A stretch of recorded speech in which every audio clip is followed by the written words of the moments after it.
আপনারা কি শুনিয়াছেন ইয়াসিরের পরিবারের কথা ভাইজান?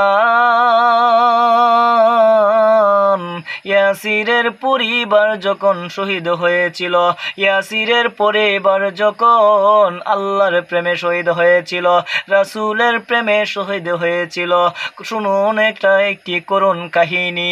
ইয়াসিরের পরিবারকে যখন পাথর মেরে হত্যা করা হইল, তবু তারা একবারের জন্য আল্লাহ পাক রব্বুল আলামিনকে বলেনি।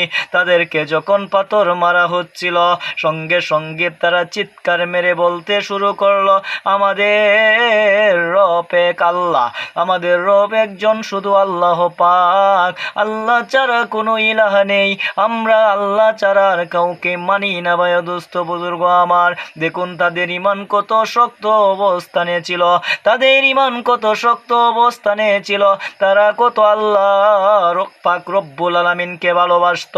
তারা আল্লাহর প্রেমে পড়ে গিয়েও তাদের জানটা পর্যন্ত দিতে বাধ্য ছিল, তারা তাদের জানটা পর্যন্ত দিয়ে দিল।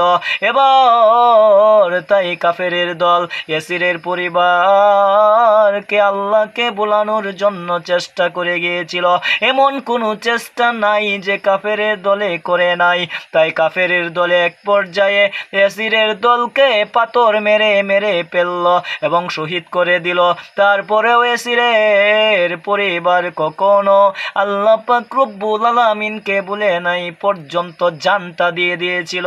এটাই হচ্ছে ইমানি পরীক্ষা, এটাই হচ্ছে ইমানদার ব্যক্তি, সেটাই হচ্ছে আল্লাহ পাক রব্বুল আলামিনকে ভালোবাসার পরীক্ষা এবং প্রমাণ।